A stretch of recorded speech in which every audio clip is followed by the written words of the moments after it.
Greetings, everybody. Greetings, everybody. Welcome to another episode of the Audacity Show. I appreciate everyone for being here. Today, we got a special episode. We got a lot to talk about.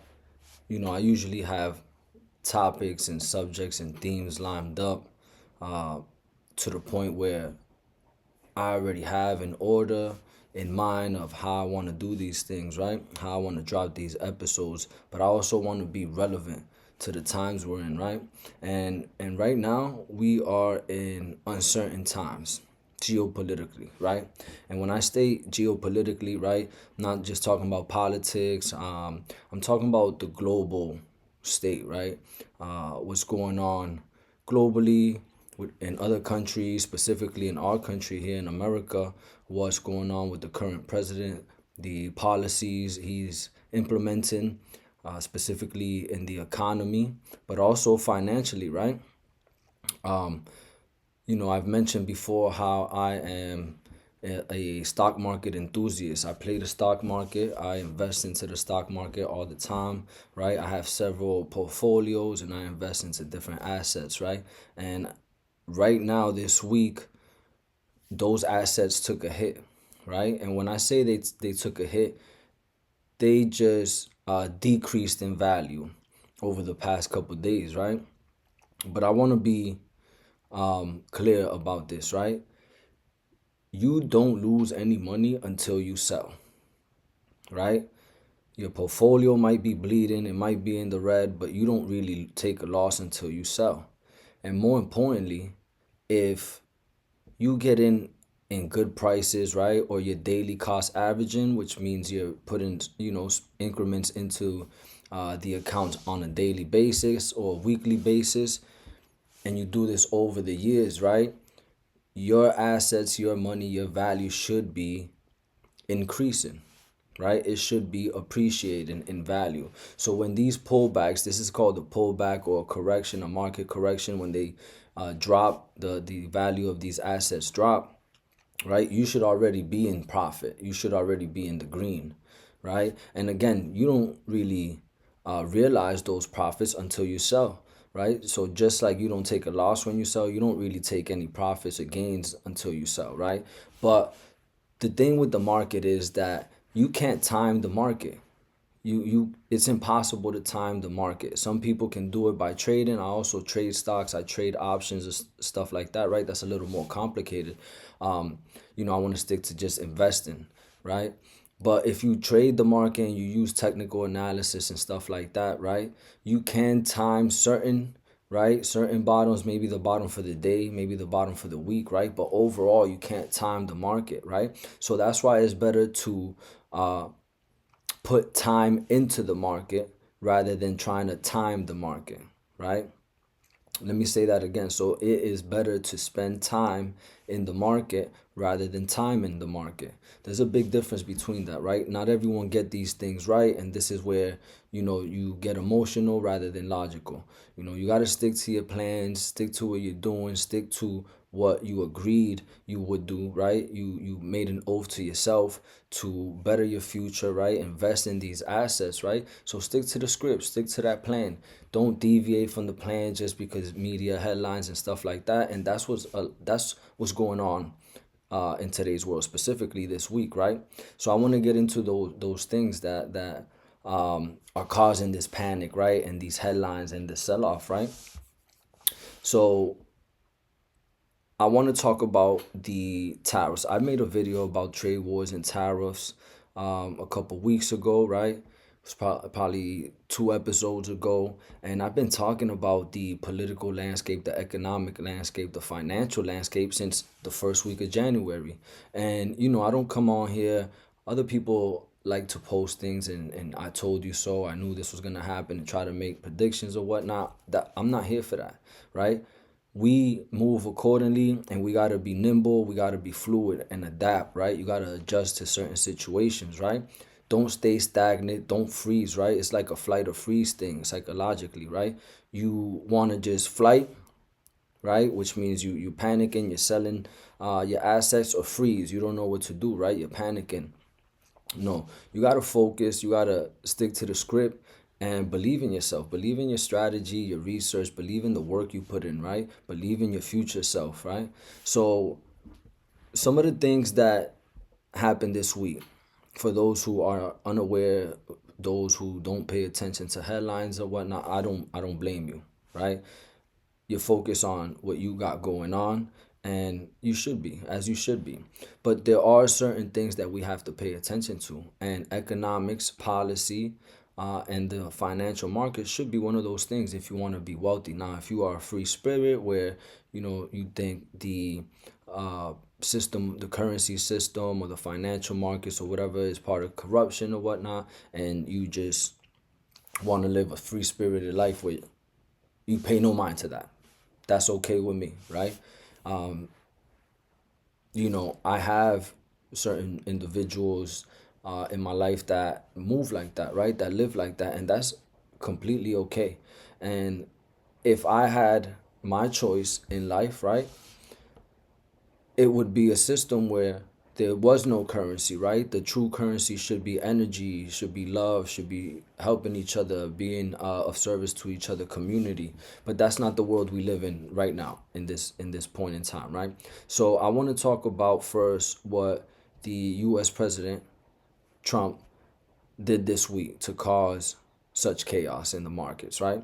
So he implemented new tariffs, which I've been talking about for weeks, and economic policies. Now, the difference between a couple weeks ago and this week was that he's been talking about placing small percentage tariffs like 10%, 25% on countries like China and Canada and Mexico specifically, but he has also pointed to April 2nd being what they called Liberation Day, right? He wants to make America great again, and he wants to liberate America. Really, that's a alternative word for tariff day, because he was just talking about tariffs specifically. And what he did was he brought out a big board with a list of countries, right, on it, and the percentage that he's gonna charge them, right? Tariff, the taxes. Basically, he's gonna tax them, right? And the problem is he had a bigger list than people anticipated. Most people thought he was gonna tax a couple countries here and there. No, no, no. He taxed everybody.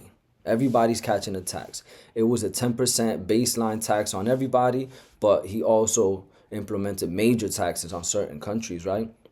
We talked about the Canada and Mexico tariffs being 25% each, but he hit Vietnam with like 70% tariffs, right? He hit certain countries with 90% tariffs, 60% tariffs. The most important country was hitting China with a 54% tariff. So he already had tariffs implemented of 20% on China, and then he added another 34% on that. So that's 54%.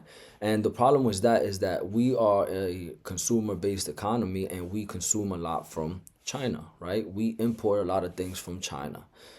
Their manufacturing costs are cheaper when it comes to apparel, technology, stuff like that, right? So when you implement 54% tariffs on a country such as China, that we import and trade with consistently, right? There's a problem there. The problem there is that the country, China, doesn't have to pay that. There's a tariff implemented, right, at the shipping yards, at the ports.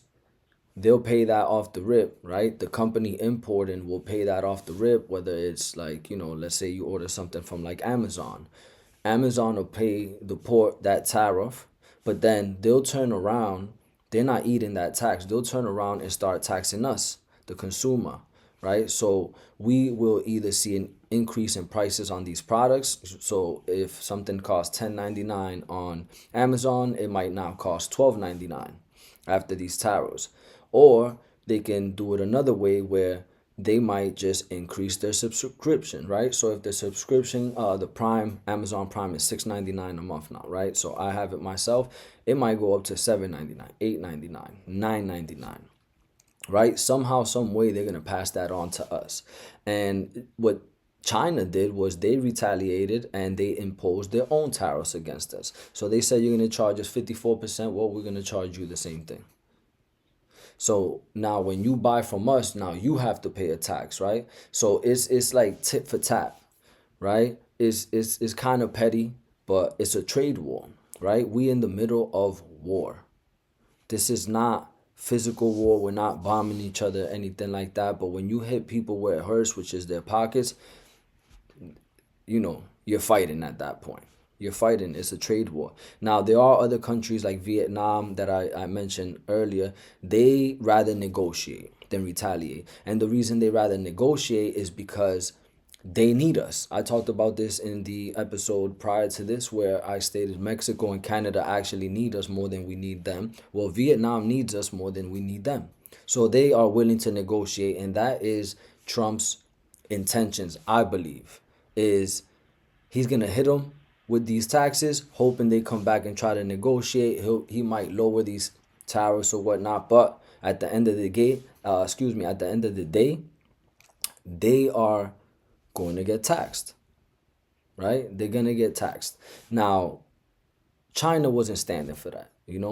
China's like, we're not taking that short. We're gonna retaliate. We don't need you as much as you need us. At least that's how they feel. Understandably so. They have the largest population in the world. Second would be India, right? So we don't have the biggest population in the world, but we are the strongest economy globally. And I'm going to get into that later why we're the strongest economy, right? So the ramifications of these tariffs, you know, it's major. It can disrupt global trade across the board, right? People can get in their feelings and say, you know what, we're not going to pay those taxes. We just won't trade with you anymore. Now, that's an issue, right? As I stated, there's going to be increase in products or material costs, right? It doesn't have to be the product necessarily itself, right? Like the finished product, right?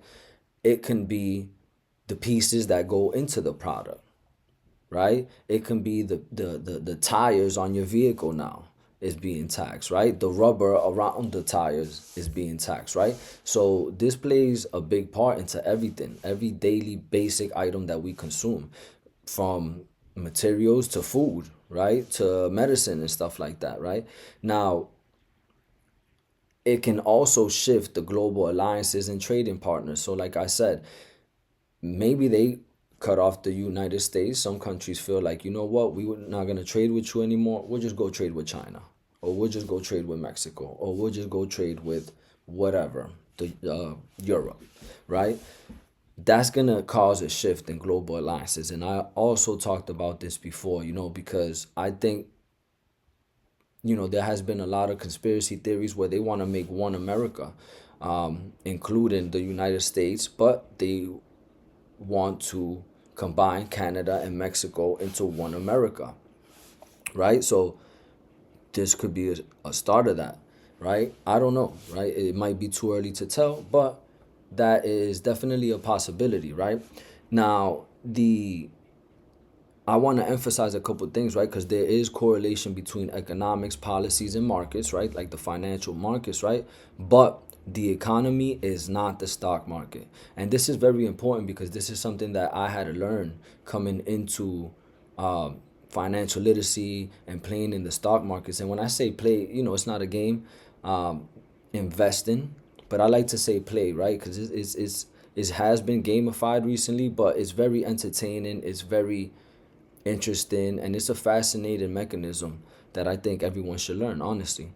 But again, the economy is not the stock market. So when I came into this game, I thought like, well, I started in 2020 during COVID, and my thesis was the economy is not good, right? We're not moving, we're not doing nothing, so that means stocks are going to go down.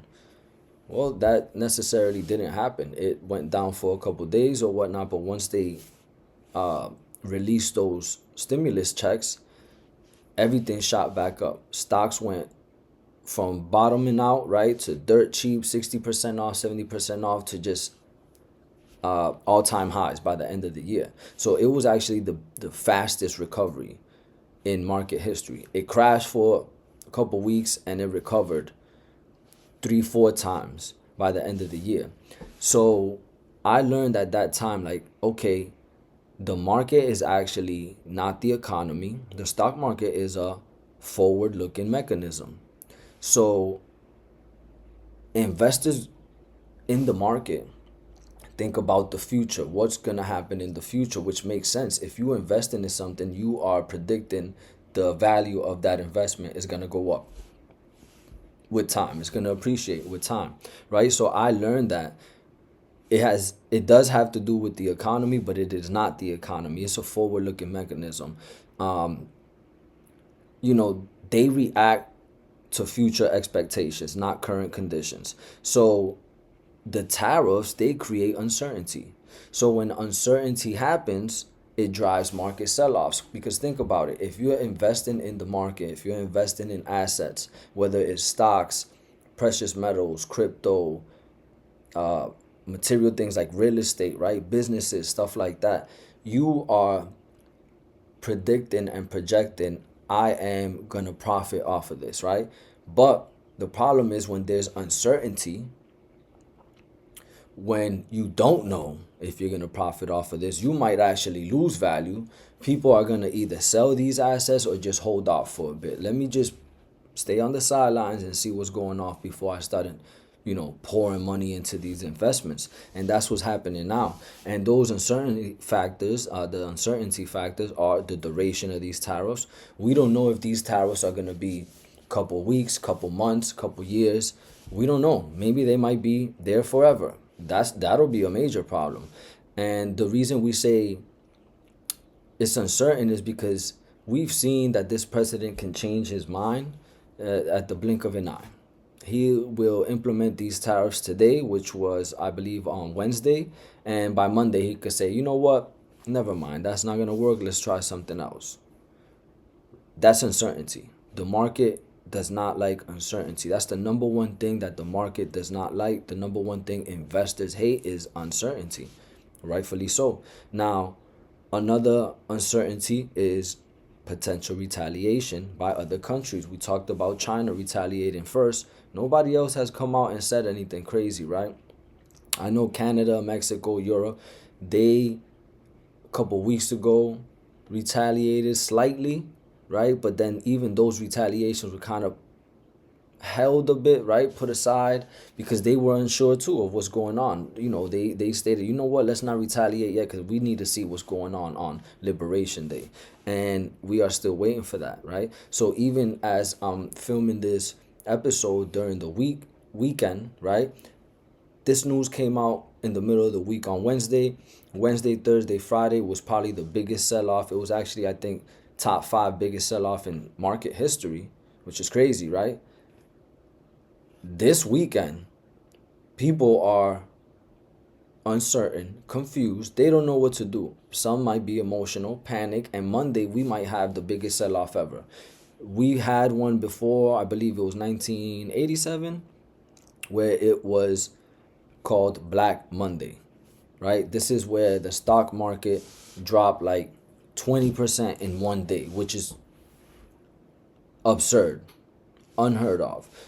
It can, we've seen things where the market drops 20% over a couple months and then it recovers, but in one day is absolutely crazy, right? So we can potentially see that on Monday. We can see a reiteration of that, right?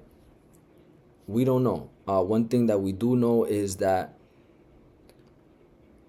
the past doesn't necessarily repeat itself, but it definitely rhymes, right? It definitely rhymes. We've seen this story before, not exactly this way, but it rhymes from other stories like the Great Depression, right? And stuff like that. So the last fact that I'll touch on is a pullback from international trade with the US. Like I stated, some countries might say, you know what? We don't know what's going on. Maybe we're not gonna cut ties with you yet, but we're just gonna fall back for a little bit and just see how this plays out before we start investing and trading with you guys again, which that's an issue. That's a big issue, So, the impact of these tariffs is not only on the countries or companies but also the consumer, right? So companies like, let's say, Apple, Microsoft, Amazon, Google, right? And I state these because these are companies in my portfolio. I actually don't own Apple anymore because I sold them. I sold them last year.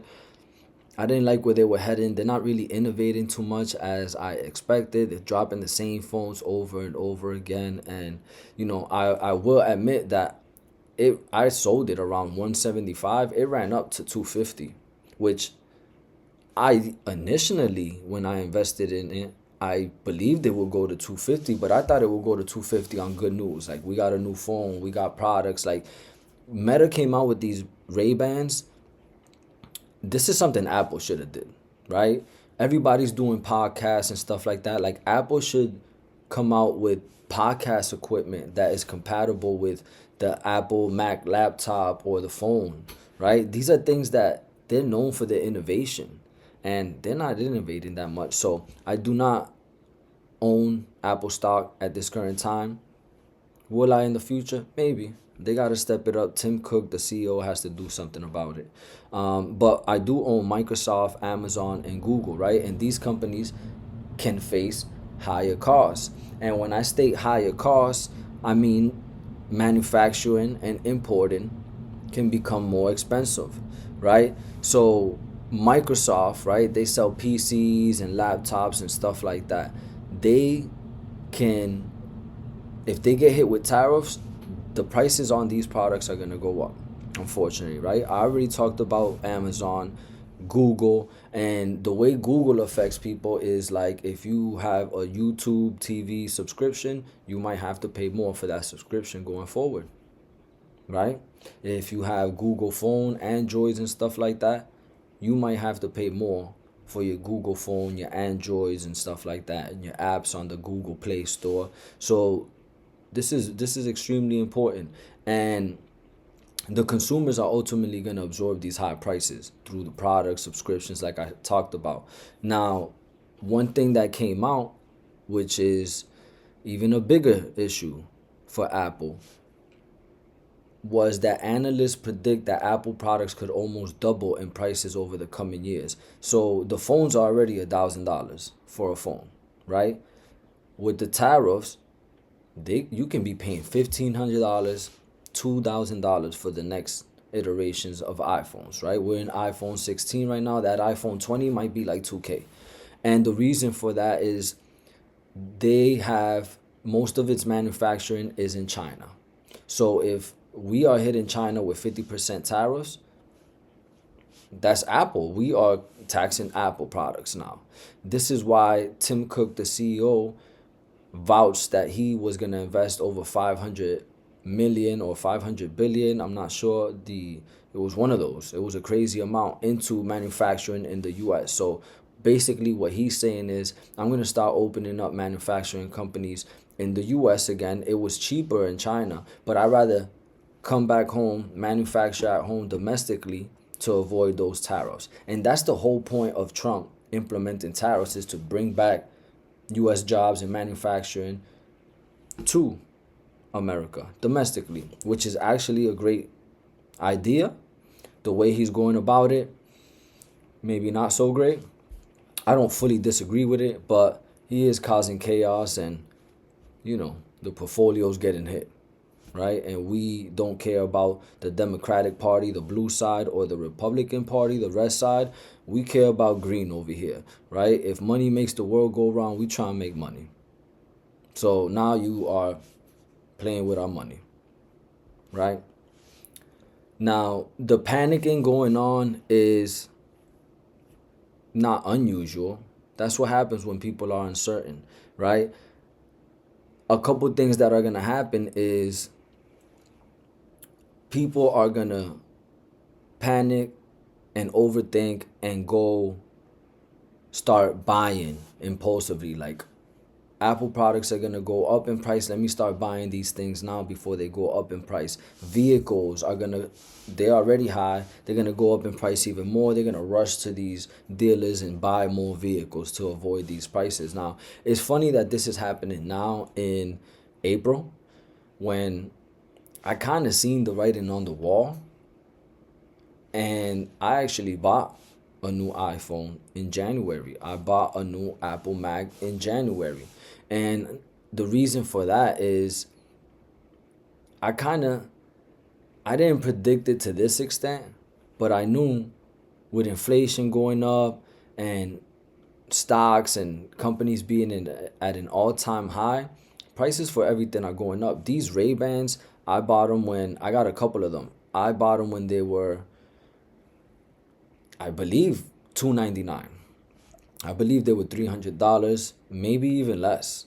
I think these sunglasses that I bought were $299, and I believe these were $279. I went online the other day and the sunglasses are now $329 and these are now $299. So each pair of sunglasses that I bought last year, they are now $30 more today. So you're starting to see the price increase, right? We have to pay attention to that. We have to pay attention to that. This is going to lead to panic, to consumers rushing, and it's going to lead to inflated demand. Simple economics, supply, demand, right? In 2022, there was a big issue. The stock market came down, right? It corrected because there wasn't enough supply. There was a lot of demand, but not enough supply. There was issues with suppliers at the ports or whatnot, right? Supply was down, but demand was high. Same thing happened during COVID. Now it's being reversed. Now we're going to have inflated demand, right? We're going to have inflated demand because people are going to rush to things. And now supply got to keep up. It's not like the ports may not be blocked off like they were during COVID, but now they got to keep up, which causes an imbalance in supply and demand. Basic economics, it causes issues, you know. There's a lot of analysts, financial analysts coming out, increasing recession probabilities. Now, a recession occurs when unemployment and inflation rise at the same time, right? So people are losing jobs, plus prices are going high, so they can't afford, right? They can't afford prices already high. Plus they're losing their jobs, recession. People stop buying stuff, people stop going out, people stop spending. That's what causes a recession. And one of the biggest analysts in the financial world is JP Morgan, right? JP Morgan Bank. And they actually raised their odds from a recession from 20% last year to 35% a month ago to now 60%. So they're basically saying like, yeah, we will definitely see a recession in the US economy this year. Now, I've said this before, 2022 technically was a recession because of the imbalance in supply and demand, but also because of the inverted yield curve, right? And that's a little more complicated for people, right? But once the yield curve inverts, technically we're in a recession, especially if we have negative GDP, which is gross domestic production. If we have 2 quarters back to back of negative GDP, technically we're in a recession. That happened in 2022. All those factors that cause recessions happened in 2022. A recession wasn't called. They did not admit to a recession. But here we are in 2025, and now unemployment, inflation, right? Those are going up. Supply and demand, that might lead to an imbalance, and maybe the yield curve inverts again. That's what we are looking out for. Those are the signals for a recession, right? And the unemployment crisis is kind of inevitable, right? Because we already see major companies laying off people. We see mass layoffs, not only from tech companies, they're the ones that started, like Amazon, Google, Apple, Meta.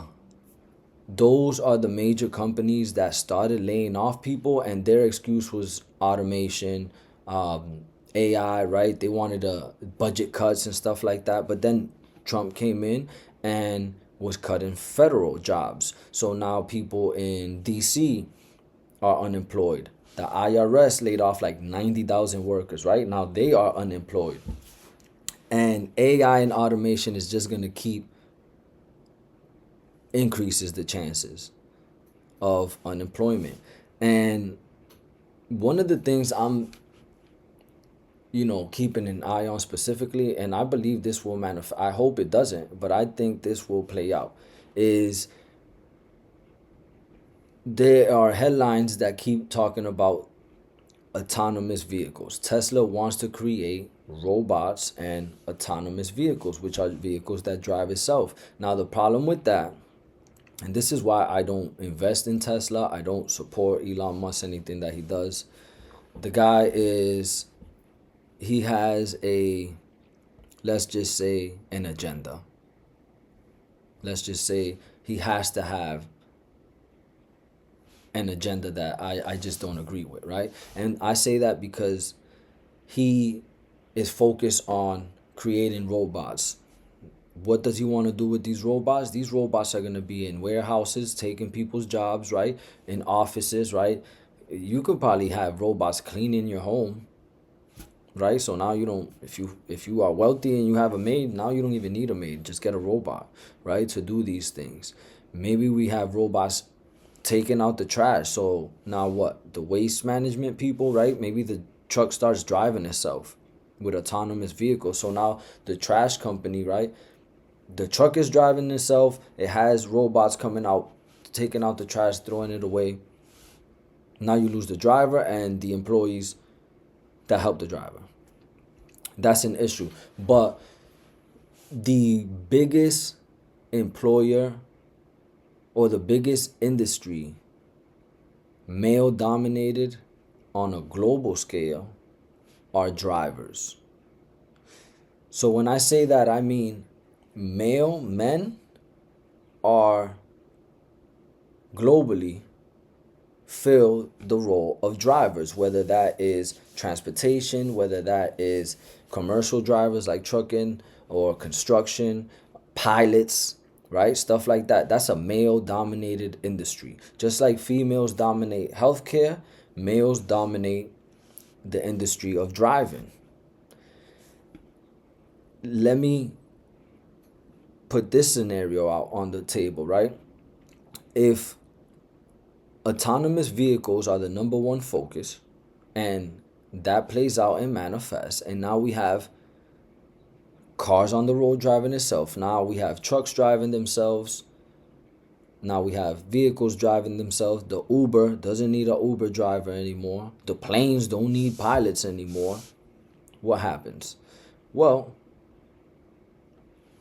males, the men that were in that industry, now lose their job, right? So now they're unemployed. That's a problem. But it's a trickle down effect where usually men, for the most part, are the breadwinner and support their family. Now, if they lose their job, they're no longer receiving an income. The breadwinner is no longer bringing money home. Now that trickles down. How are you going to feed your family, right? How are you going to pay for school? How are you going to pay for healthcare? That is a major problem. That is a major problem. It's not a 2025 problem, but it's a problem in the future. And that is a telltale sign that I believe, no conspiracy theory, nothing like that. I believe the 2020 situation with the stimulus checks was a trial run. They wanted to see how people act or react, right? What are you going to do with that money that we're giving you? Are you going to just spend it, right? On nonsense, like 90% of the population did? Or are they going to be smart and invest in assets and save it for rainy days? Not many people did that, right? I took that money, I invested a lot of that money, obviously paid rent, paid utilities, what that's your basic survival needs, but the rest of it, I invested it, right? And it just appreciated over time, and it's still appreciating to this day. So when the stock market is selling off right now, I'm not tripping. I've been up in the stock market for the past 4 or 5 years. Yes, it fluctuates up and down, right? After 2020, 2021 it was up, 2022 it was down. 23, 24 it was up, 25 it's been down. It happens. I'm used to it. I'm not tripping at all. The only thing I'm upset about is I wish I had more money to invest right now. Like, honestly, that is the goal of working a 9 to 5, opening up a business, opening up multiple incomes, right? Receiving multiple incomes is because I want more money, not to spend frivolously, like just go on a spending spree. No, I want more money to invest into the market, into assets that are going to appreciate over time, and into experiences and memories, of course, traveling and enjoying the world. But that's what I want more money for. I don't know about you. I'm good with clothes and material stuff, right? I want to spend money on information. We should be spending our money on information, on access, right? So information would be courses, education, um, right? Books, right? Stuff like that. Access would be access to rooms, right? Access to rooms that maybe you weren't allowed in before. Access to like a mentor, right? Something like that. You want access into these rooms. Maybe there's a seminar talking about something you're really interested in, something that will help master your craft.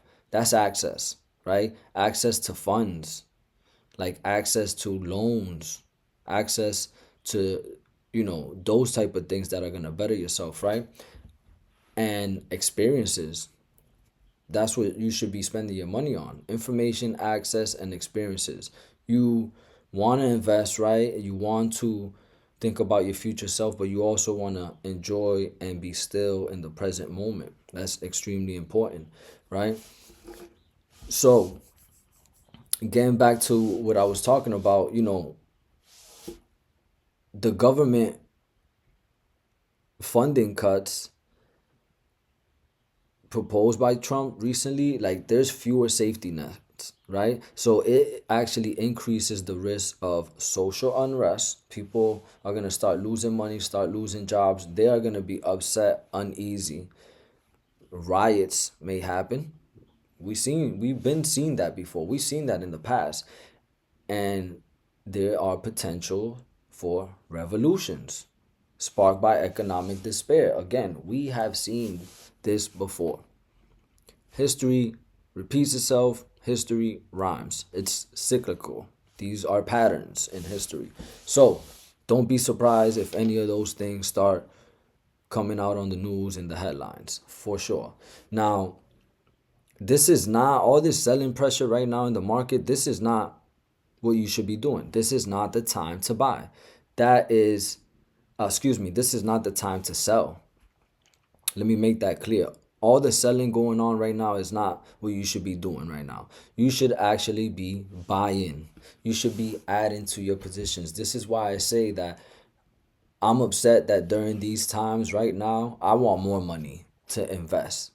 Not be scared and pull my money out that I already have invested.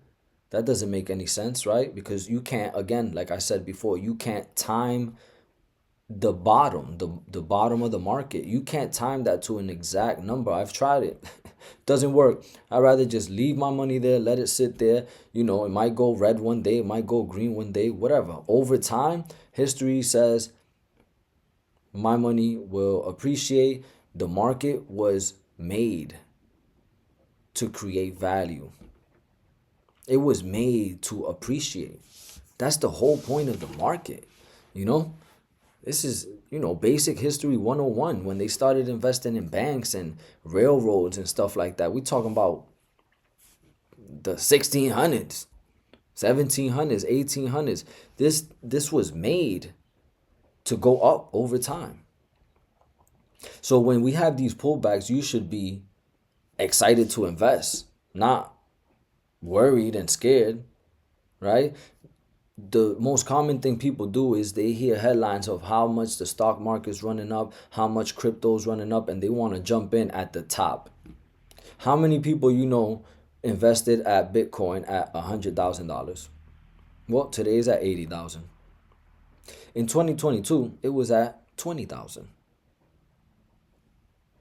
So, should have invested in 2022. If you missed it, 2023 was at 40,000. Great opportunity. 2024 it was at 60,000, another great opportunity. Today's at 80,000. It's an opportunity because we've seen it run up to 100,000, 110,000. Over time, Bitcoin would be well over 150,000, right? It can be over 150,000 by the end of this year. I think by minimum, to be fair, by 2030, Bitcoin would be at least 250,000. Mark my words. So you should be adding to positions. This is a great time for entry points right now. Don't do this to yourself. Don't sell at a loss, right? You got to sell at a loss right now. It makes no sense. Or even if you are in the green and you're going to take profits right now at the end of the year, you got to pay taxes on those capital gains or whatever. Don't do that to yourself. Invest in great companies, invest in ETFs, whether that is through your own portfolio, through a Roth IRA or something like that, right? Invest in these companies. Now, one of the things trending right now, and it's very important for people to know, we're going to get a little technical here, right? But it's important to know this. It is the volatility index in the market, aka the VIX, VIX. Ticker symbol, $VIX, volatility index. Now, the VIX is basically a fear gauge of the market, right? So when uncertainty strikes, like right now, volatility happens up and down, a lot of volatility. We don't know what's going on, so people are selling, people are buying. It's a lot of confusion, really, right? So the normal VIX levels usually are in the mid-teens, 14, 15, 16. Those are average numbers. Now, recently we've seen it as low as 10. When the VIX is down to 10 or single digits, that means people have no worries about nothing, right? No worries about nothing. They're getting greedy. You should not be investing when the VIX is at 10 or less. Absolutely not. Absolutely not. Because usually when the VIX is at 10, that means we're at all-time highs in the market. Everybody's rushing in, right? Around 14 or 16 is average. Now, when it crosses, let's say over 20, between 20 and 25, should be a little concerned. You should be like, okay, this is above average. What's going on? Maybe let me turn on the news.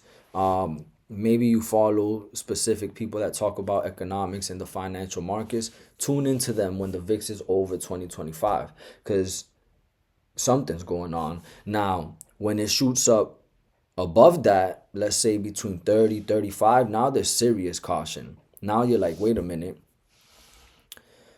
It's doubled from its average. Something's really going on, right? Something's really going on. Now, this week we seen it around 30, 35 on Wednesday when he announced these tariffs. Now, when the VIX spikes above those numbers, above 40, 45, like it did just yesterday on Friday, I would say, it closed around 45. That means there's extreme panic. Everybody is panicking, is selling. What does that mean? That's a buying opportunity. When there is fear in the market, that's a buying opportunity. Warren Buffett said when there's blood on the streets, that's when you should be buying, right? When your screen is red, everything is bleeding, there's blood everywhere, everybody's selling, that's when you should be buying, right? Historical reference. COVID, for example, the VIX hit 80. The VIX hit 80. That's why the market crashed so hard, so fast. Everybody sold, right? We haven't seen that since. Now, last year in August, we seen the VIX shoot up to 65. That was during what was called the Japanese yen trade. The Japanese yen, the currency yen, right, dropped to historic levels, and it caused a panic because there are a lot of Japanese investors, right, that invest into our markets in the US. So if there's uncertainty on their end, right, with their money crashing, well, there's uncertainty on this side too because they invest over here. So it shot up to 65. It lasted a day. By the next day, it was down to 30. By the end of the week, it was down to 20. When the VIX shot up to 65, I bought stocks. I bought stocks. I believe that's when I bought Nvidia. I've had Nvidia in the past, but I jumped out of it. I took some profits. I jumped back in it around that time. You know, it was around $115. Now, Nvidia is at $95 right now. Obviously, some could say like, well, you should have waited. Again, you cannot time the market, right? When I see these levels, I'll just buy more. I'm not going to sell at a 20% loss. I'll just buy more and add to my position, right? It's called averaging down. If I bought 100 shares at $115, and then I buy another 100 shares at $95, now my average price for those 200 shares is 105. So instead of waiting to see profit at $115, once it gets over $105, I'm in the green, averaging down, right? So I want you guys to remember this rule. When the VIX is high, it's time to buy. Plain and simple. When the VIX shoots up 30, 35, definitely over 40, 45, anything like that, that's when you should be investing your money. When the VIX is high, it's time to buy. Remember that. Now, interestingly enough, Bitcoin is actually holding strong, which is very interesting. You know, cryptocurrency, it trades like a tech company at this point. It was separated a couple years ago, right? It would move on its own aside from the stock market. But now, since so many hedge fund and banks are investing into these currencies, these digital currencies, it moves with the market. It moves like a tech company. It's considered a technology at this point, right? So interestingly enough, it dipped from 109, $110,000, which hit at the end of this year, right? It dipped down all the way down to 75,000, which was a great opportunity, right? Now, I wanted to invest at that point, honestly, and I had my money tied up. So I'm a little upset about that, but I still plan on getting in. Right now, it's hovering around the low 80,000 level. In my humble opinion, I think 75 is coming again. I honestly think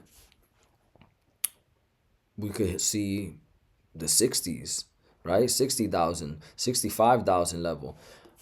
Me personally, again, you can't time the market.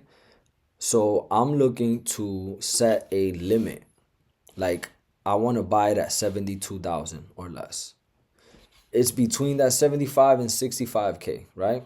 I'll take it, right? And plus, it is an area where it's called support, where it was kind of hovering around for a while before the breakout to over 100,000. So I like that area. If you can get into Bitcoin right now, I would. But if you want to wait, I don't, I would say 75, 72. Again, this is not financial advice. This is my personal opinion. Invest at your own risk, right? But I'm going to watch Bitcoin closely over the next couple of days, over the next couple of weeks. Why? Because the VIX is above 45. There's panic everywhere. Bitcoin is holding on strong, right? And if you look at the charts, kind of looks like it could drop down a little more to 75, but once it breaks out above 85, yeah, I think it's gonna run again, honestly. And it could double by the end of this year, I promise you. Right? Another couple companies that are interesting that I'm looking out for right now are two of my largest positions, honestly. Microsoft and Nvidia. And the reason I say this is because Microsoft and Nvidia were, you know, the media talks a lot about the Mag 7, the Magnificent Seven. These are seven companies that are worth trillions of dollars, right? Those companies are Microsoft, Apple, Amazon, Google, Tesla, Nvidia. I'm missing one. And Meta, which is formerly Facebook, right? Those are the Mag 7. Those are the Mag 7. So when you hear Mag 7, that's what they're talking about. Obviously now with these market sell-offs, they're not in the trillions no more, especially Tesla. It's lost a ton, right? But they're still considered the Mag 7. So the first of the Mag 7 that pulled back, that started dropping in price, were actually Microsoft and Nvidia. And the technical analysis are when people are looking at charts and they're like reading charts and you see candlestick patterns and stuff like that. Like I'm gonna do a whole video on that, right? When people are looking at these things, it kind of you can kind of predict what's going on based on patterns, based on levels, right? And Microsoft was in a pattern where you could kind of see a drop coming, and it did. It dropped below a support level, and it was kind of the first one to do that. Another technical, I guess, indicator people pay attention to is the 200-day moving average. So that means the average price over a 200-day span. Once a lot of hedge funds investors pay attention to this, once a stock drops below that level, people swipe in and start buying, because it takes a lot for it to get to that level, to drop that much, right? If it drops to the 200-day level, now you're talking about the stock is probably down 20%. That's a 20% discount. I'll take it for sure, right? Now, when you see it drop below that and stay below that, like Microsoft is at 30% discount right now, that's when you got to start looking to buy. If you didn't buy at 20%, you damn sure should be buying at 30%. Now, the next one is Nvidia. Microsoft hit a downtrend first. Next, it was Nvidia. And the thing with Nvidia is that when Nvidia is a leader in semiconductors. So when Nvidia drops, a lot of the things that happen is that other semiconductors kind of follow suit, because Nvidia is the largest weighting in a ETF, right? In the semiconductor ETF, SMH or SOX, SOXX. These are ETFs. These are like baskets of semiconductors, right? So instead of you choosing one specific semiconductor company like Nvidia or AMD or TSM or Micron, right? Texas Instruments. Instead of you choosing one specific one, you can just buy all of them in one basket. That's a ETF, SMH, right? The semiconductor ETF. So if Nvidia is the biggest weighting in these ETFs, when it starts pulling back, all the other ones it starts pulling all the other ones down with it. And that's what's been happening lately. And it's interesting because the semiconductors are what dropped first in 2022. Once they corrected first, the rest of the market fell with it after. And then once they broke out to the upside, the rest of the market followed and broke out to the upside. So when we see it this time around, remember I said everything is cyclical, there's always patterns. Microsoft dropping and Nvidia dropping, right? And then the market pulling back after it, like not a couple days after, weeks and months after. They've been in a downtrend for a couple months now. Finally, Meta came down. Finally, Tesla came down. Finally, Amazon, Google, and the last one was Apple. This week, Apple took a crazy hit. It was the last Mag 7 standing.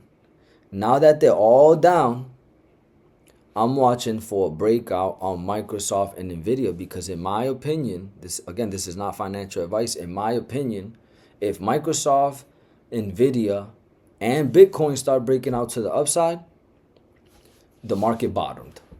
That means the market bottomed and we are right back in an uptrend. Is it a sustainable uptrend? Does that mean we're heading to all-time highs again? I'm not sure. We don't know that, but I know it's an uptrend. That's when you want to start buying like call options, right? This is when you're like kind of predicting the markets are going to rise, where right now everybody is playing puts, meaning that people are predicting the market is going to keep falling, right? That's a little more complicated, but these are the things I'm looking out for. Another, like other assets, right, that are very interesting right now and have been in the news and headlines recently are gold and silver, right? But specifically gold, right? And the thing with gold is that it's a hedge against inflation, right? So when inflation is high,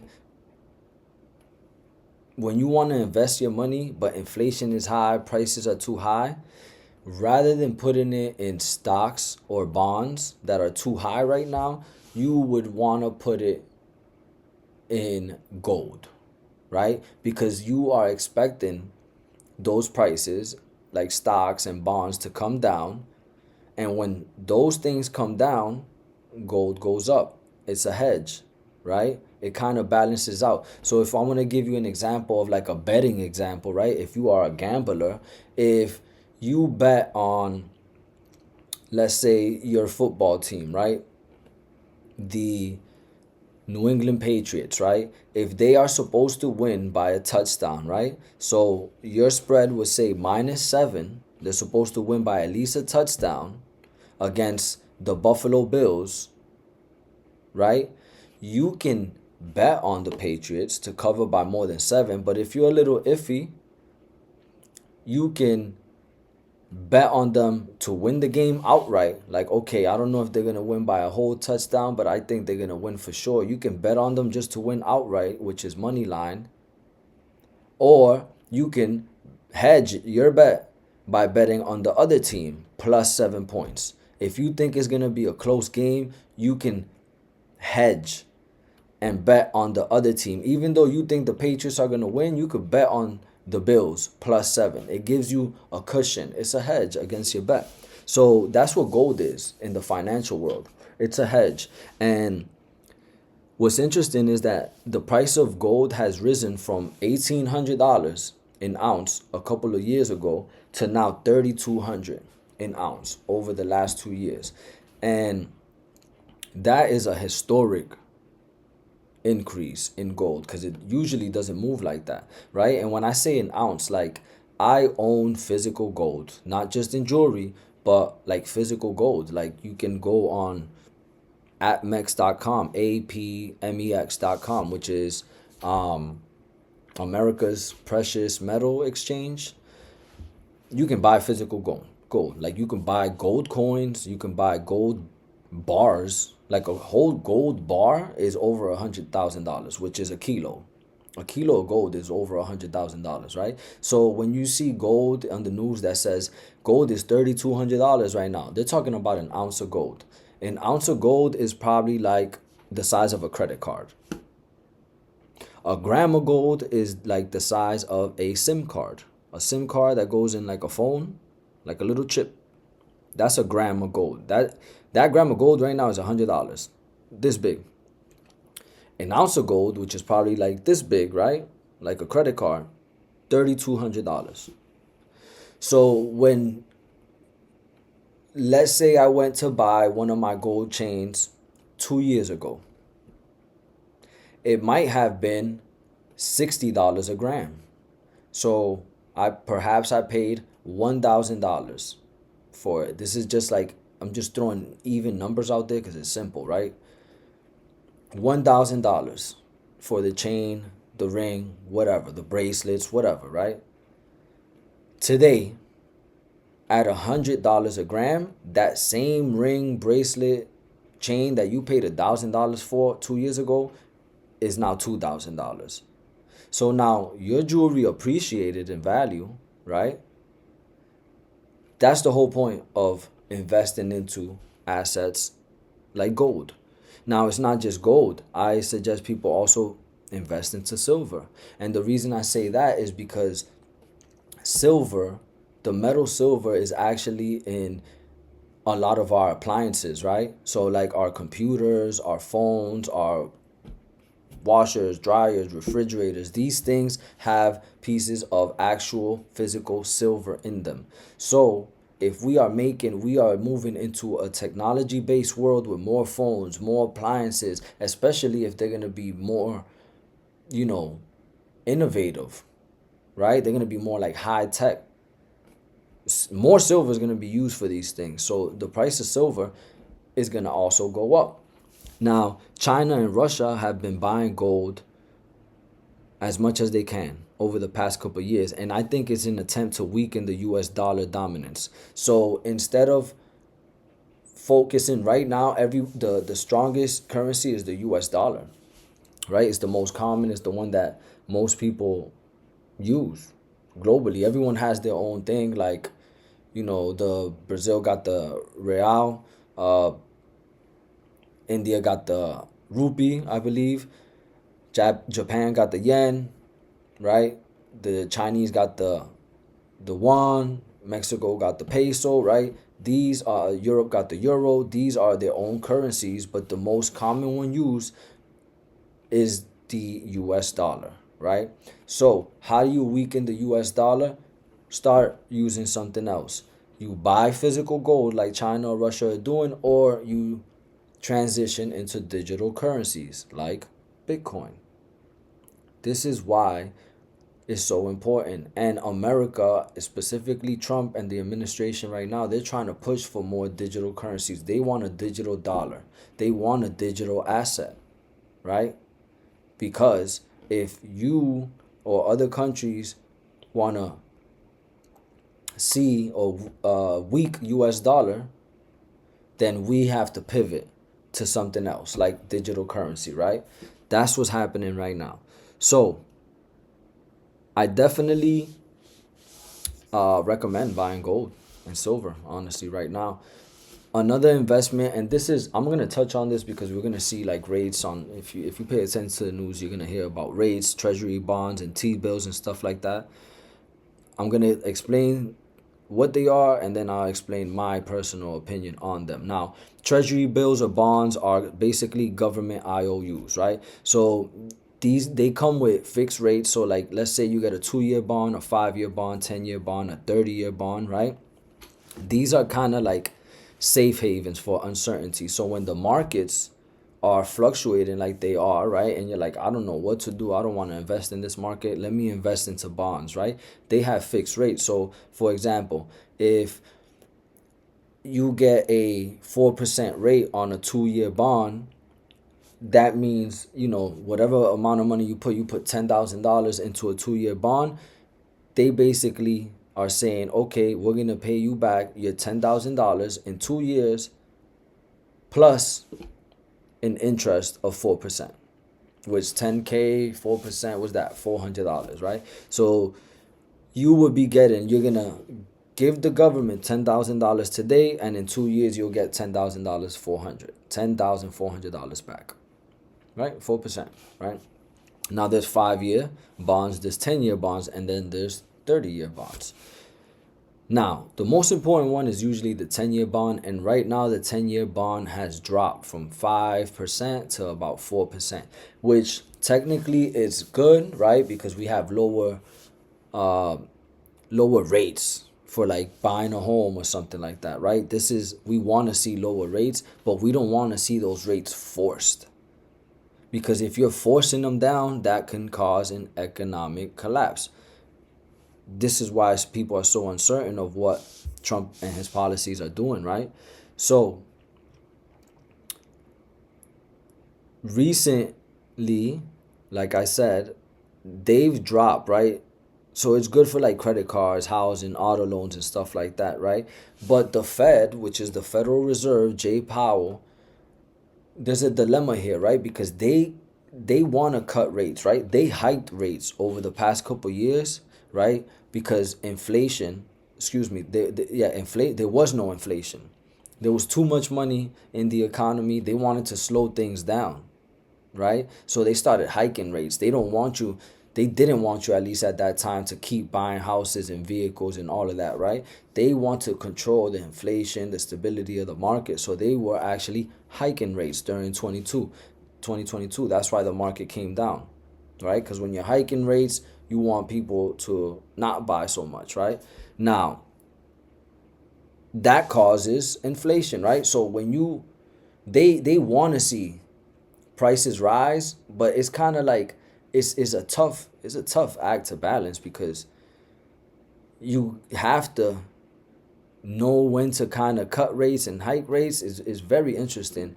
And they want to cut rates right now because rates are too high. That's why, like, you probably buy a home right now 7.5% interest rate or something like that, right? When in 2020 it was 0% interest rates on homes. So if you bought a home in 2020, you lucked out. If that same home right now is at a 7% uh, interest rate, that's why people aren't like refinancing and stuff like that. It's like a snowball effect on everything, honestly. But the Fed wants to cut rates, bring rates down so people could. The housing market right now is stagnant, so they want people to start buying more homes and stuff like that. The problem is if they cut rates aggressively, right, due to like high inflation, right? So there's high inflation right now, stable unemployment, but if they cut rates too much, too fast, inflation is just gonna keep going up. So they want inflation to come down, right? Unemployment to kind of balance out, and then they could cut rates. It's a balancing act.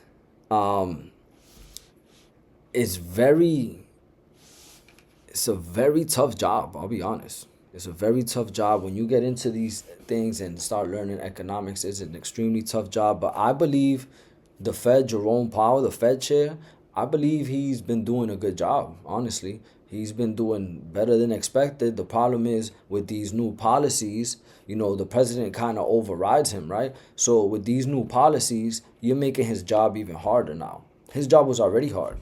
Inflation's going up, unemployment is kind of stable. He wants to see inflation go down, but now with the tariffs, inflation is going to keep going up. Now he's going to be forced to cut rates, and now it's just like it's chaos. It's messy. You don't want to see messy. You don't want to see messy in the economy, right? So, um, I know I said a lot so far, but I want you to understand that this guy, President Trump, this is not new, and it should not be surprising to people because he's been obsessed with tariffs for whatever reason since the 1980s.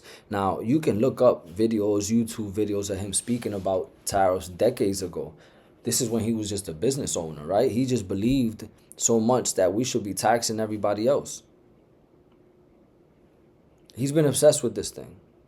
So now that he did it in 2018, but now he's following through even more. And that's what's causing troubles right now, right? Now, I also want to state that I am not a voter. I am not Democrat. I am not Republican. I don't care who's president, right?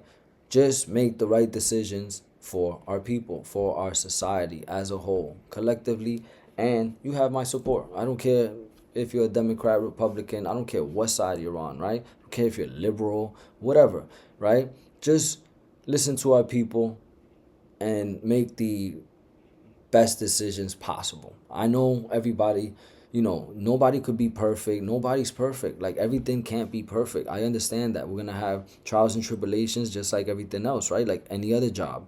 If you are doesn't matter if you're a manager at Target, like you're going to have trials and tribulations, right? Imagine running a country is tough, right? Imagine running the number one, the most powerful country in the world. Even tougher, right? We've been had a target on our back, and he kind of has to be tough, right? I think Biden was weak. I think Kamala would have been also seen as weak. He has to be tough. Now, we have to put emotions aside and support the current president. I'm not telling you to love the guy. I am not a fan of the guy, right? He has certain good ideas like bringing jobs back into the economy, manufacturing, domestic production. That's actually a good idea. He likes to see markets going up. He's an investor. He's an entrepreneur, right? These are good ideas. The way he's going about it, I don't agree with necessarily, entirely, but he is the president. He won. Whether it was fair, I don't know. I don't get into that, right? I wasn't in there counting these votes myself, right? He did win, right? So if he wins, the country wins. Now, if he loses, the country loses. That means we lose. So all this emotional, nonsense going on, put it aside. support him. If he wants to pat himself on the back, you know, like celebrate small wins, like Vietnam coming back and wanting to negotiate rather than retaliating like China, pat him on the back. Like, oh, you did great. Vietnam is ready to come to the table and negotiate. You're doing great. You got to gas him up. He wants to be gassed up. It's a power trip. You know what I'm saying? When people are in power, it's a power trip. In any position, it don't matter where you are. If you're a director of a company, CEO, right? You power tripping, right? If you are correct, I learned that when I was incarcerated. I knew people on the street, grew up with them, and then behind the wall, they became correction officers, power tripping. Same person I grew up with, running around trying to tell me what to do. Because you got a uniform and a badge, like the audacity. It's crazy, you know? So imagine him in the position he's in. They were, they counted him out, down and out. So allegedly tried to kill him. Allegedly shot at him. Allegedly nipped his ear, right? Allegedly tried to put him in jail.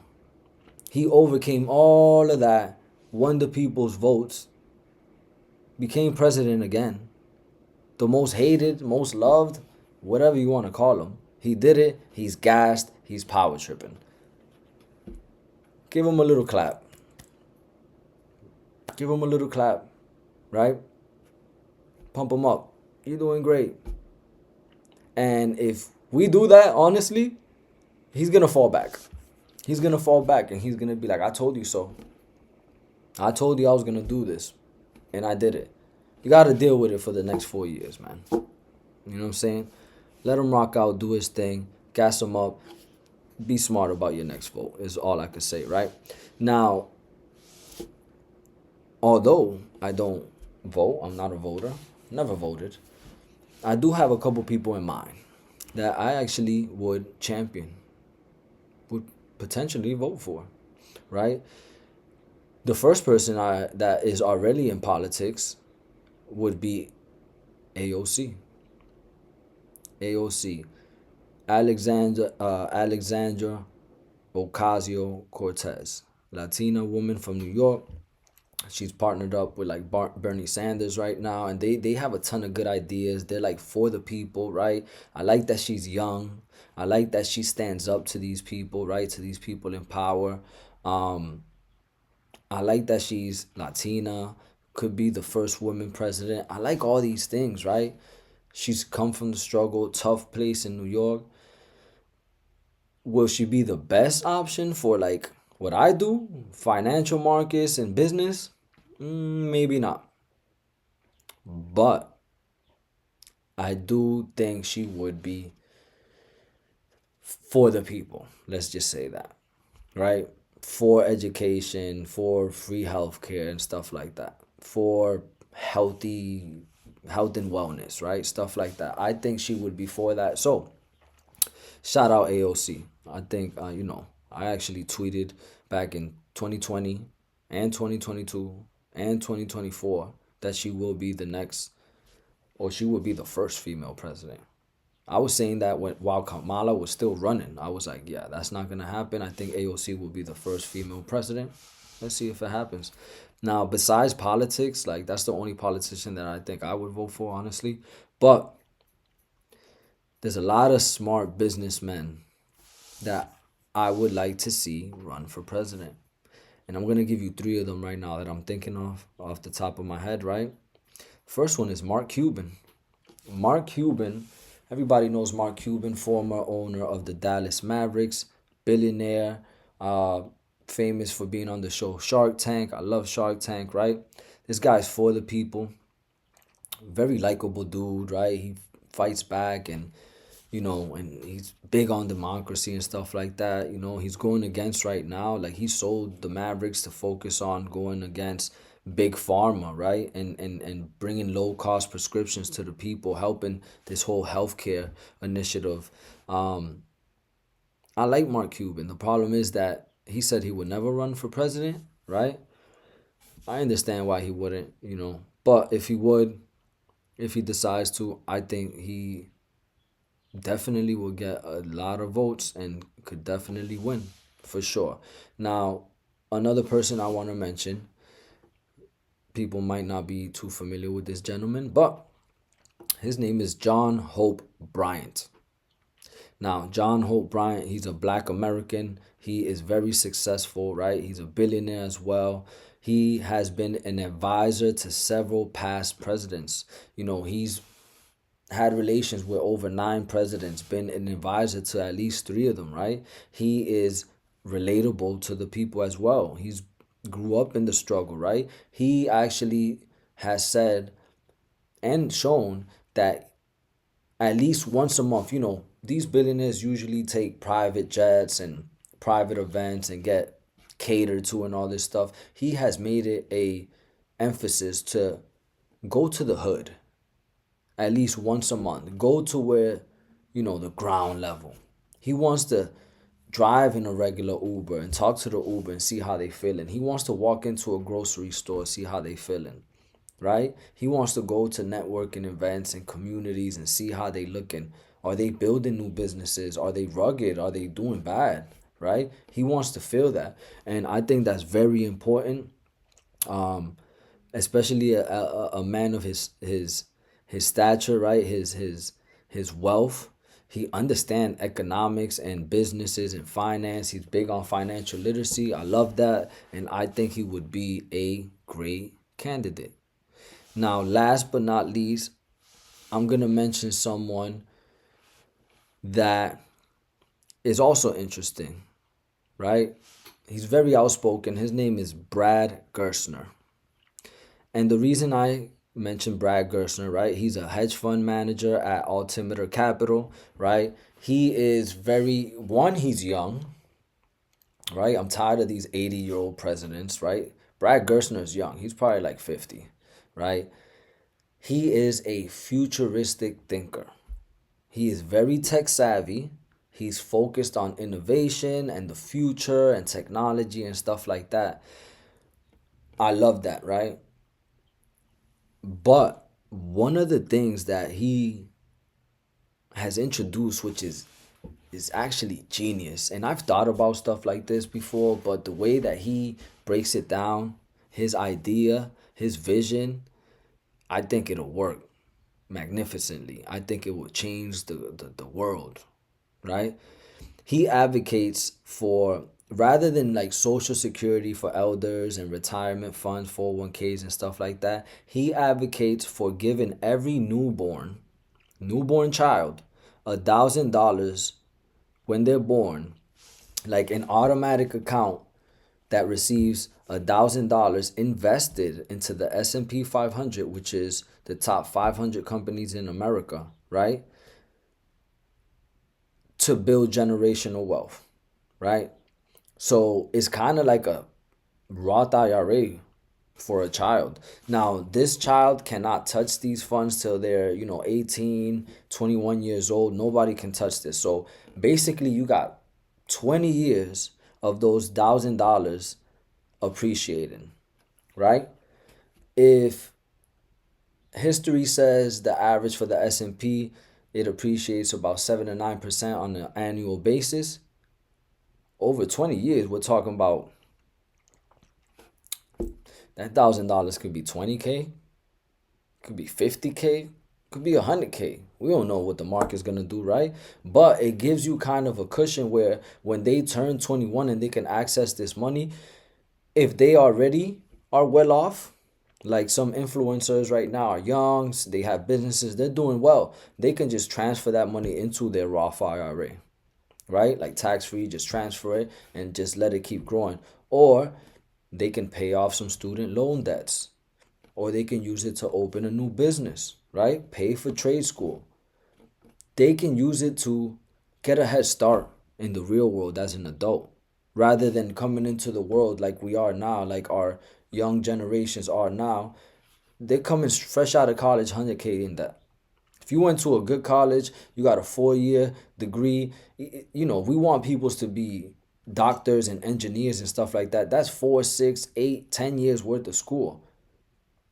And $100,000 worth of debt comes with it. A basic 4-year degree will put you in 40, 50K debt, right? So technically, they're already coming into the new world in debt, in trouble, drowning, right? I think his idea will change that and make a huge difference in America, for sure.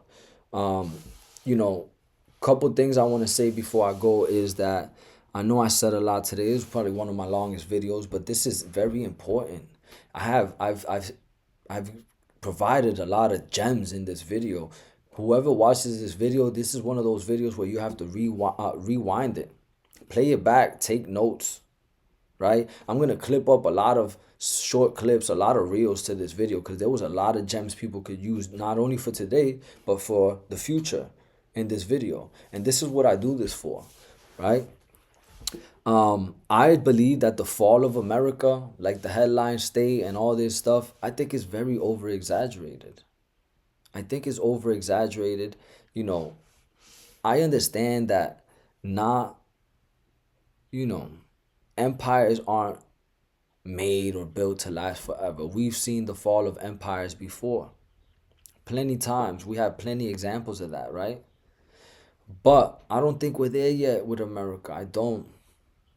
I truly don't. Intuitively, I don't see it. The headlines might be a little spooky, but once you start researching and start digging into our past history, this is nothing new. We've seen all of this before.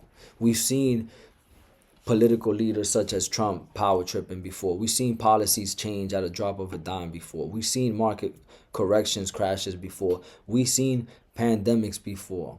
We've seen, you know, all of this before. We've seen technology take over before. We've seen crazy unemployment rates before. All of this. This is nothing new, right? So I think it is over exaggerated. America is the strongest consumer economy globally. All we do is buy, buy, buy.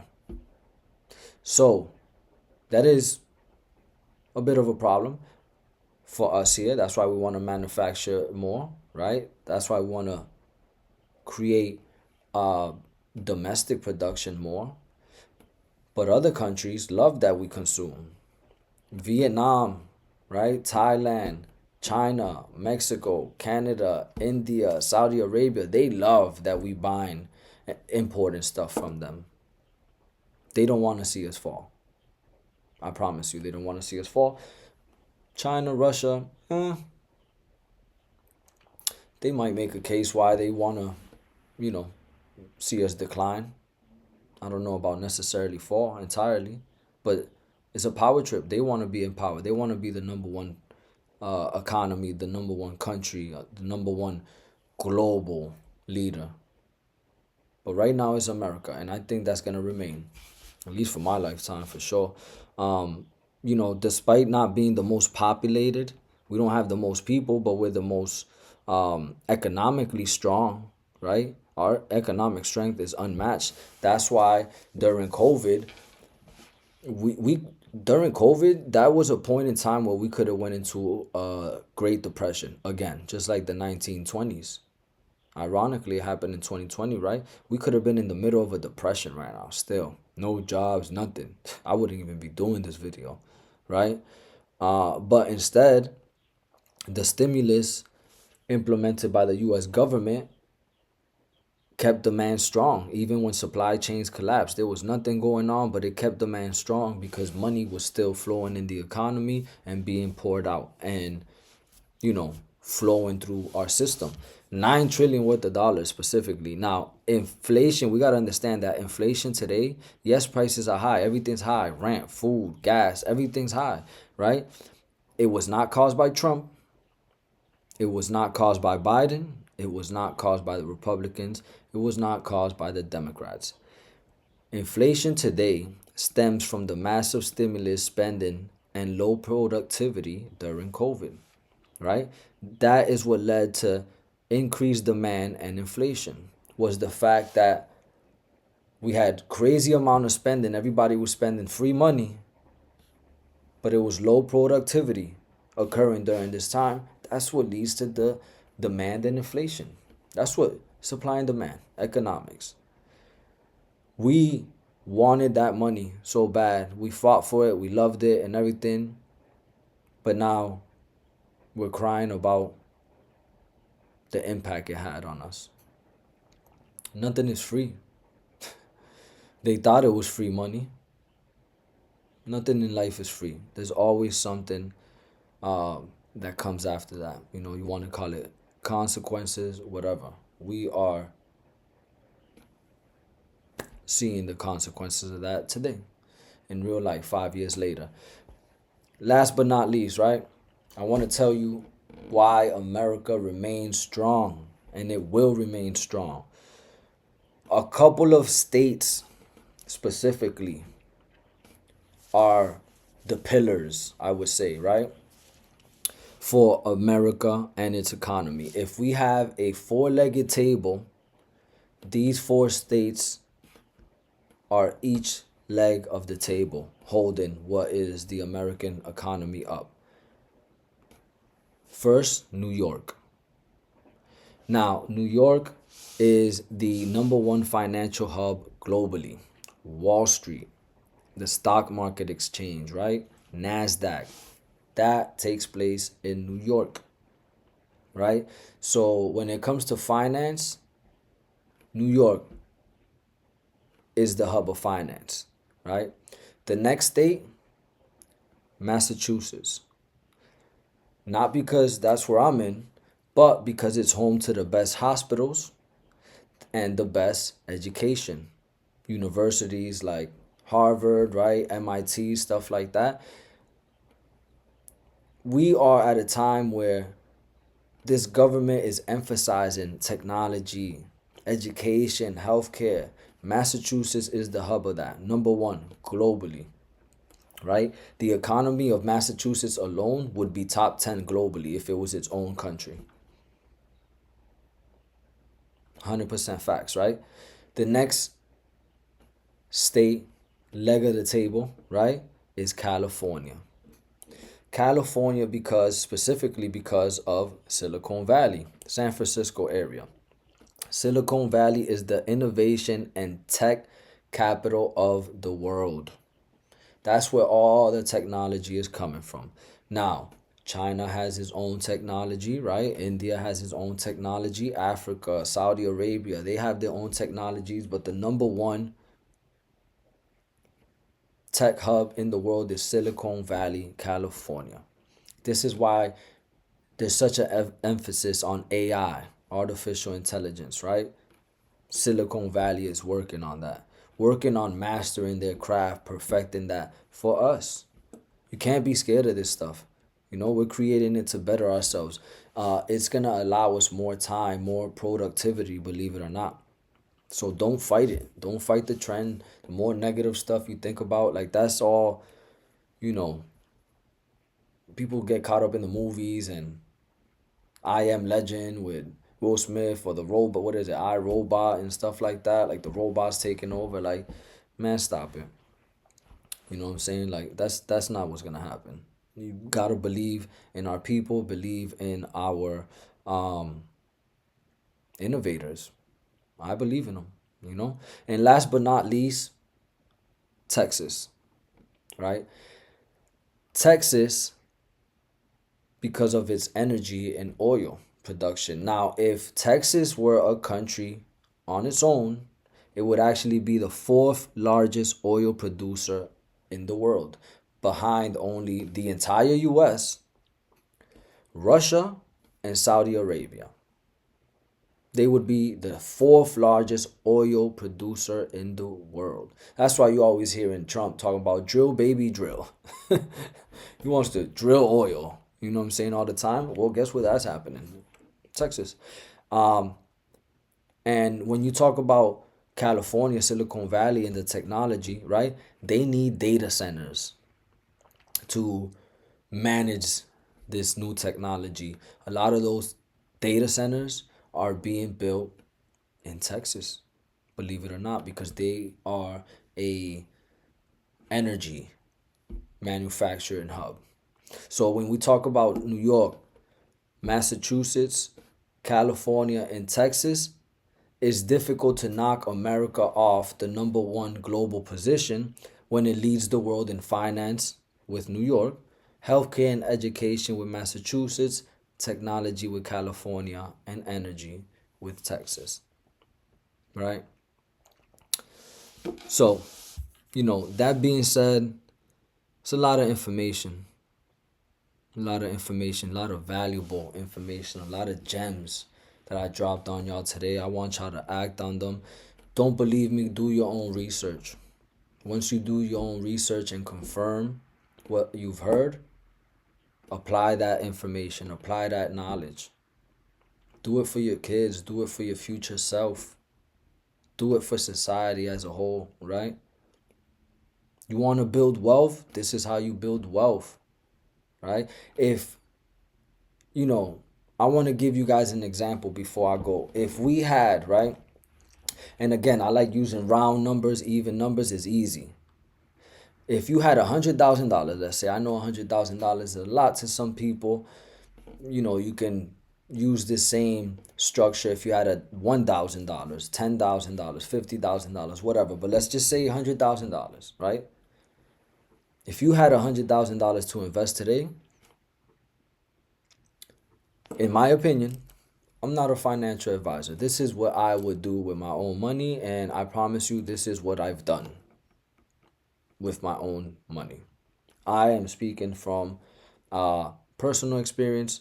I have receipts. If anyone questions it, DM me. I'll be glad to show you receipts of what I've invested to, of what I've, did with my money, honestly.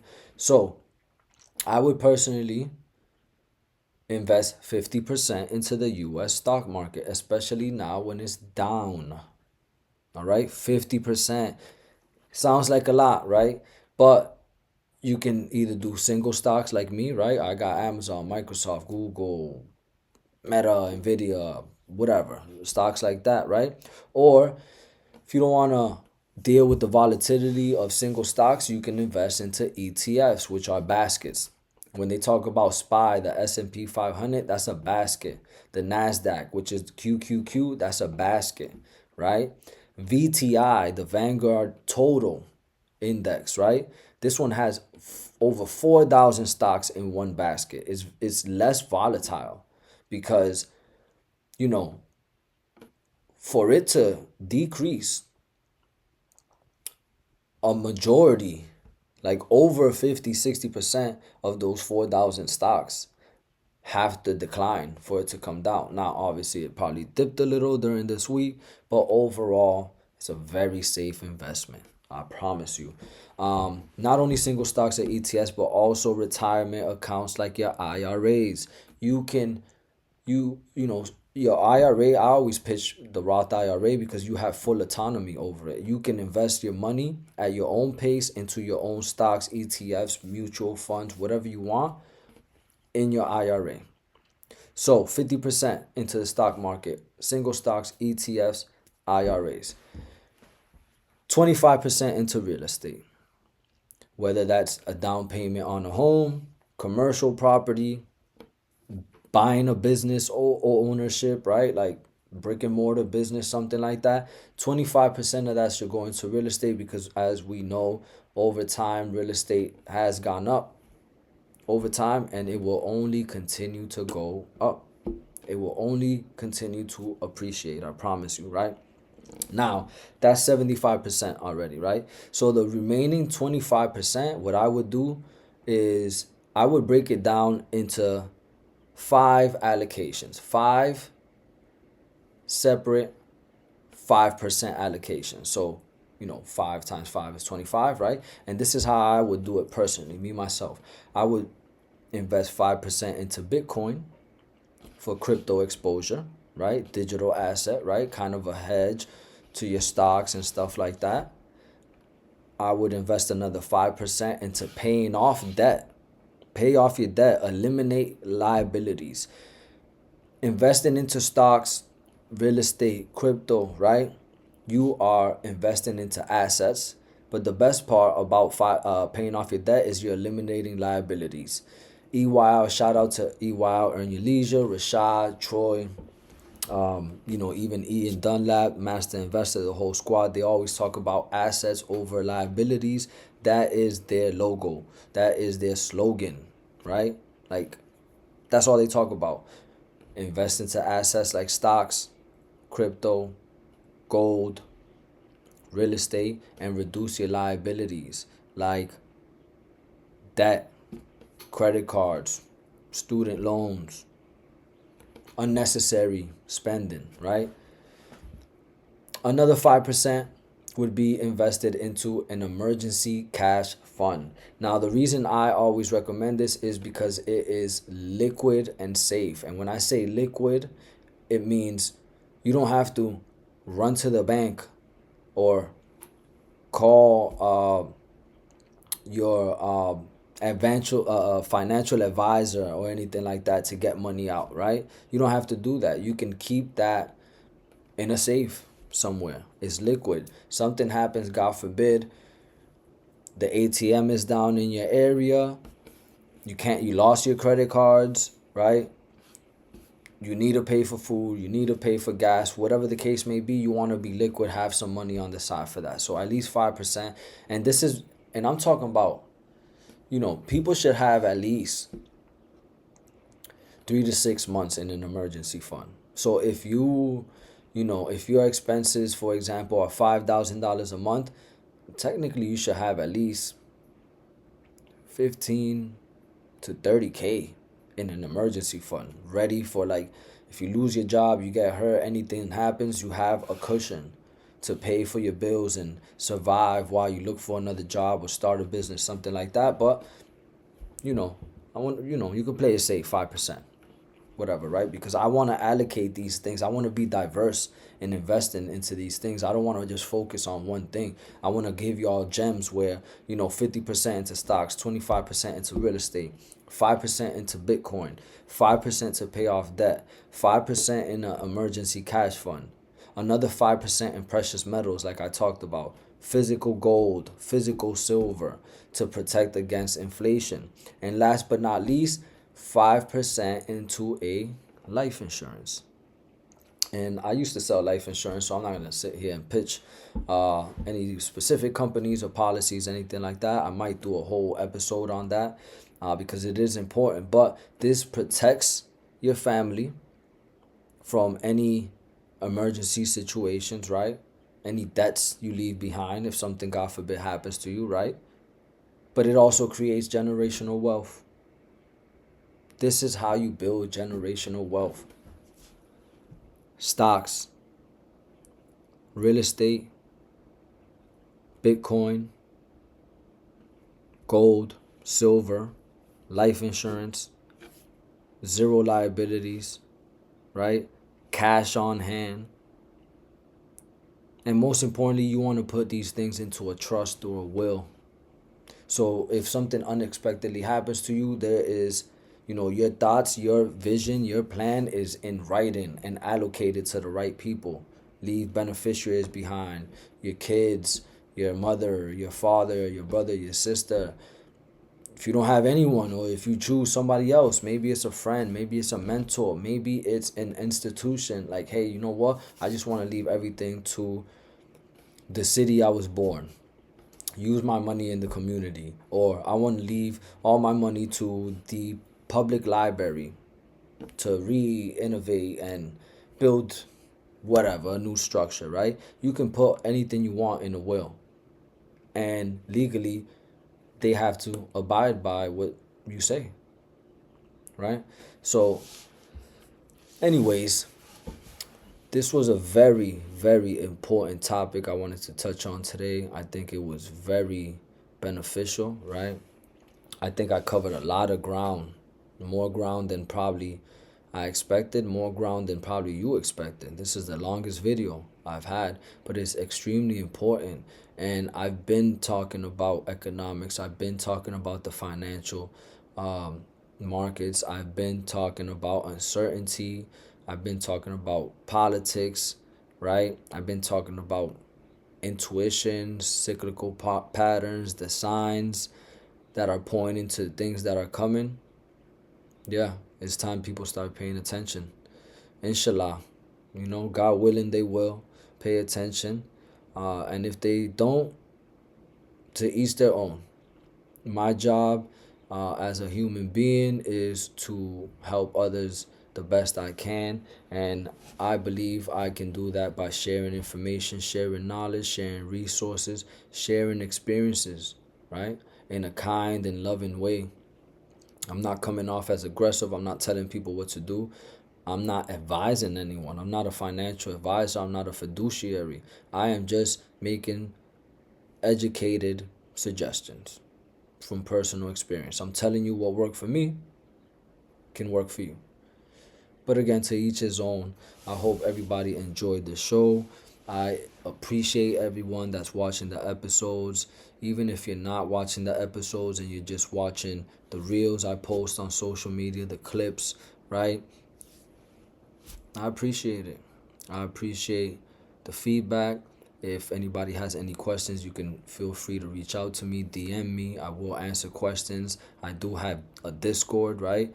A free Discord. I'm not promoting anything, trying to get paid on here. No, it's a free Discord where I share information just like this, more in depth.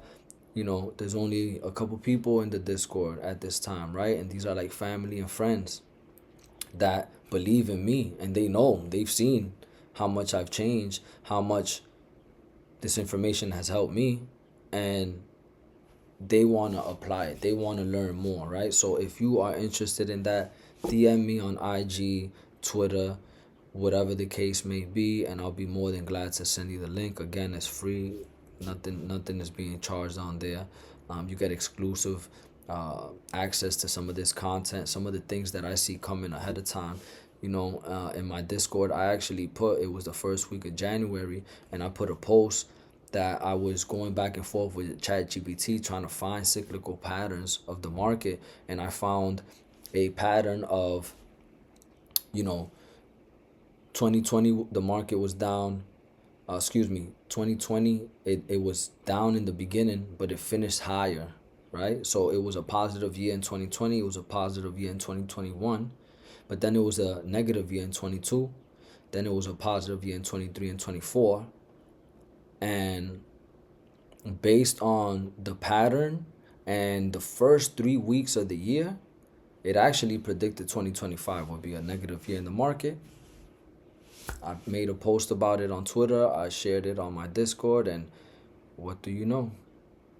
It's been a down year so far. So if that remains true, that's just another receipt I have in the bag. But again, I appreciate everybody to being here. I appreciate your time, your attention, and I love everybody. And peace and light, love to all, and the transmission.